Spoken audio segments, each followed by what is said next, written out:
I spent the last couple days watching NBA All-Star Weekend. What are you doing with your life? All-Star Weekend began on Friday, February 13th at 7 p.m. Eastern with the Celebrity Game. This game featured such prominent celebrities like Glorilla, Keegan-Michael Key, retired fan favorite NBA players and Jason Williams and Jeremy Lin, and who could forget, certified bucket Shams Charania.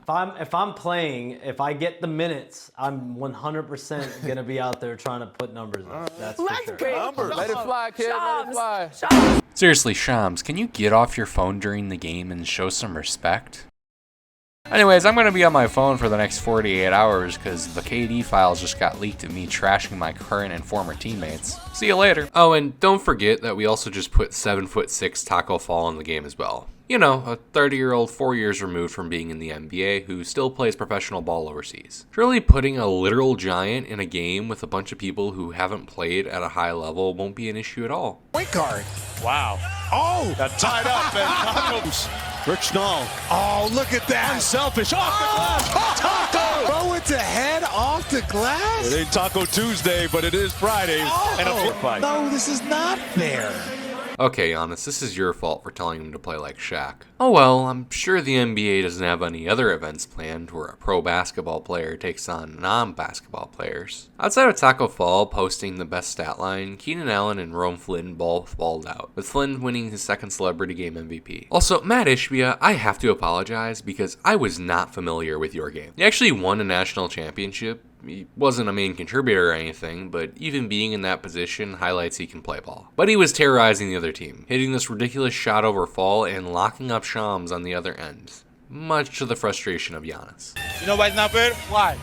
Because we have Shams on my team. Uh-oh. He cannot hoop. Next, we had the Rising Stars competition, which set a really good standard for the rest of the weekend. Most of these young players gave some good effort and put on a good show, really reflecting that the league is in good hands for the future. Of course, some players didn't show out, but that's to be expected. BJ Edgecombe won the tourney MVP for Team Vince, and man, I just gotta hype this man and his entire draft class up because he is a straight bucket in the clutch. I think I mentioned in a previous video just how every single time BJ takes a shot near the end of a close game, I think it's going in, and that same idea was felt here. BJ is one of many guys in this draft class that are flat out dogs, and every top 5 pick in this rookie class has tremendous upside. The league is in good hands, as was shown by this competition and subsequent events during this weekend, and there were some great plays, even if someone like Cooper Flagg wasn't there. And Derek Harper wins it. Team Mellows heading to the title. For the past couple of years, the three-point contest has been the high point of All-Star Weekend, and I can't see why it was any different this year. We got a matchup of an elite sixth man, the best three-point shooting rookie of all time, 5 All-Stars, and Damian Lillard, making his sole appearance on an NBA court this season after suffering a torn Achilles just 10 months ago. Alright, Rook's up first. He's probably pretty nervous, won't even do that well. 7, 8, 9, 10, a machine here. There you go. Nobody works like David in this house. 13, come on. 14, come on. 15, shut that muscle down. 16, come on. Get it. 17. You don't know me, son. Get it. 18. You don't know me, son. Get it. 19. You don't know me, son. Yeah. 20, you got some more in you. Donovan Mitchell put up a good 24 after, followed by Jamal Murray struggling with 18. Norman Powell promptly killed off Murray, and then Bobby Portis had the worst performance of the night. You're still the number 1 shooter in my heart, Bobby. Maxey struggled, and then Devin Booker turned into a flamethrower, dropping the highest score of the night with 30. And then Dame was up. So how will this former 2-time winner do? Someone coming off the worst injury of his career and who hasn't played a professional game in over 10 months. All right. It's not to teach it because of the way he's shooting it. And he's 24. Mitchell, 20 minutes. What a great. If anyone's going to hit, Moneyball will be here. And that'll give him 13. Yep. He's going to make one. Yep. It's Dame's. This is great. Finish it. There's to the ball. Wow. 27. Tying Khan for the second most, knocking off the Mitch and setting the stage for the final round. Now, I'm a Bucks fan, so my number 1 guy was already gone. But Khan is from Milwaukee, and even though a lot of fans want to erase it from their memory, I'll always remember Dame fondly for his Bucks tenure. Sorry, Booker, you're an underappreciated player, but I don't think you got it in you. Go show him, Khan! Well, at least you had one great round in you. You'll definitely be back next year. Dame, you got this. 2 here. There it is. 27. 29. 29. Yep. 29 in the final round. That is is huge. Damian Lillard. Oh, man. 29 is incredible. That will be hard for Devin to beat. Alright, Book, show everyone what you got. 30 to win. Hard. Oh, he's Now locked in. How about Somebody stop him. Gives him 17. Needs 30 to tie. argue 3 between. Now, he's got Fortunately for Dame, Booker did what he's done several times in his career. Play out of his mind and then fumble the bag right at the end of the race. Dame is now just the third person in NBA history to become a 3-time three-point contest champion and is looking to make history next year in what is already shaping up to be a stacked contest. I'm gonna be honest, I had no idea what the Shooting Stars thing was and just worked on this video while I was waiting for the dunk contest, but I did rewatch it later and yeah, this one needs to be put back on the shelf and never touched again. Now there was some excitement here simply because it was a competition and when players got in a rhythm, it was fun. Y'all also let down Corey Maggette because this man was hitting it from deep like his initials were SC. And this is the second time in the span of about 2 weeks that Drewski has annoyed a sports fan base. First, it was him trying to make a joke about JSN's name in the midst of the biggest accomplishment of his career. I mean, look at Barry's face, he is perplexed. And now he's throwing these. Mr. Silver, All-Star Weekend is on the verge of collapse. We need to do something to fix this. Let's just put Drewski in a main event. Anyway, back to more pressing matters like making sports gamblers happy. I mean, addressing tanking.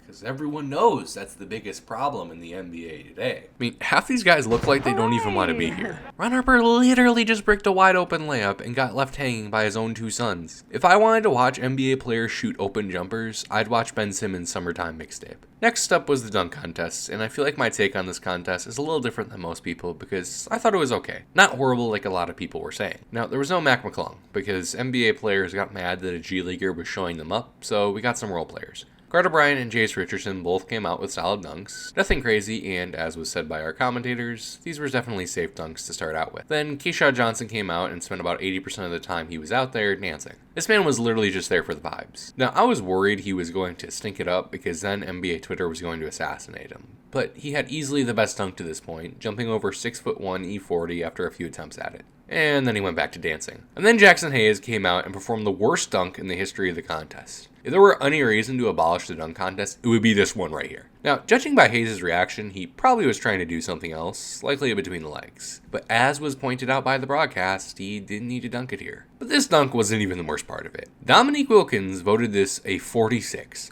Awful scoring. But Dwight Howard must have been on crack because he gave this a 47. Now, I like Dwight, which is why it hurts to say that he now needs to be federally investigated after that score alone. Now, Jackson Hayes actually rebounded quite well with this dunk here, which also, according to Dwight, was the same quality as the first one. Enough picking on Dwight because Brent Berry just took the spot for the #1 hater of the contest. After this, Jace Richardson almost died, partly because the guy throwing the lob to him was doing his best Drewski impression, and partly because Jace just clearly wasn't going to hit this dunk. Then he had to settle with a simple one. Carter Bryant followed that up with a very nice dunk, followed by another nice dunk by our favorite dancer. Bryant versus Johnson to the finals. Johnson had this good dunk that he missed earlier, which nearly got a 50. And then Carter Bryant stepped up and actually got a 50 with his amazing dunk. And this is where my problem with fans comes in when they talk about the dunk contest, because half the takes on this are just straight up brain dead. I saw Vince Carter do that 25 years ago. Yeah, buddy, you might have. And it was just as amazing then as it is now. There are only so many ways that a player can dunk a basketball, and this is a pretty spectacular way to do it. Now, if you want to say that you find the dunk contest repetitive and boring and that most players lack creativity because they could involve more outside objects, then fine. That's a respectable take. But take off your negative glasses. This was a good dunk and you know it.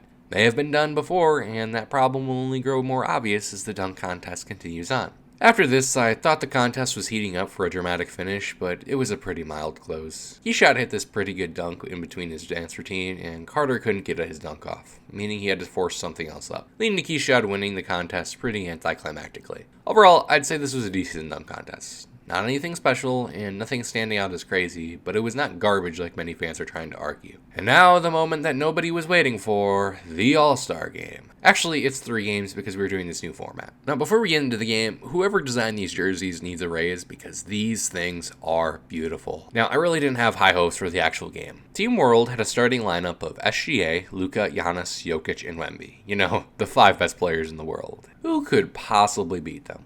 Except SGA and Giannis were out, and Luka and Jokic played like 3 seconds of just bad basketball.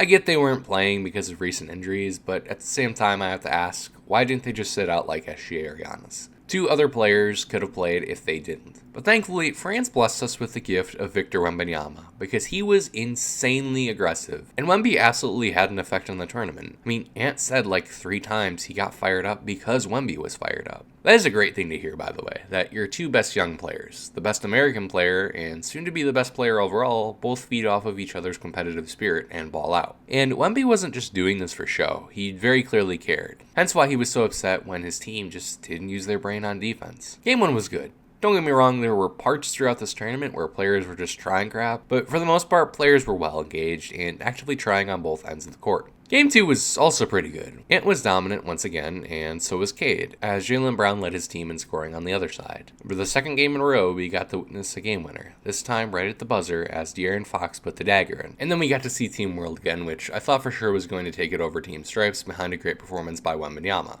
And then Kawhi Leonard happened. Once again, just being out here with the... And now is hoping to lead his team to the heights that they have. KD, the veterans of this game, showing out for Team Stripes. And once it's... And then he can do that. The first one, Leonard. Now he's really feeling it. Two-time teammate. The other great guys. The cookies Area. I like Eric 51 as well. Finds Leonard. He's got the contact. On. 5 to shoot. Leonard. Cross. Step back 3. He's got it! Terminator was balling out like this was his last basketball game he was ever going to play. And I feel bad for Wemby because he wanted to win and he definitely played like it, posting 19 of his own. I really do think the league will be his sooner than we all are ready for, and I'm excited to see him head into the Amazon to learn from native tribes for his offseason strengthening. Now, Team Stripes was in their 3rd straight game, and you could tell because they could not hit anything. This was the only blowout of the tournament, and the only game that wasn't fun to watch. Team Stars won the whole thing, and Anthony Edwards was named All-Star MVP, which he absolutely deserved. I know this isn't the most prestigious award, especially today, but it is another one of these breadcrumbs that we keep getting pointing to Ant's greatness. I actually don't believe that Ant is the caliber of player to win MVP, but I do believe he could win something even better than that. Overall, All-Star Weekend was actually good. Surpassed expectations for me. There are some things that should change or just thrown out entirely. Seriously, never do Shooting Stars again, please. But it wasn't something that was a struggle to watch. It wasn't like the All-Star Weekends of old, but it's a good sign for improvement. All of these young guys care, including the 2 best young guys. If you didn't watch it this year, I strongly advise that you at least tune in for it next year. Give it a chance, because I have a good feeling that changes are ahead. Or maybe they all balled out for Obama. Thank you all for watching, and if you enjoyed, please consider leaving a like, commenting, and subscribing, and also checking out this last video where I talk about NBA loyalty and how it was almost a total sham. Have a great day, everybody.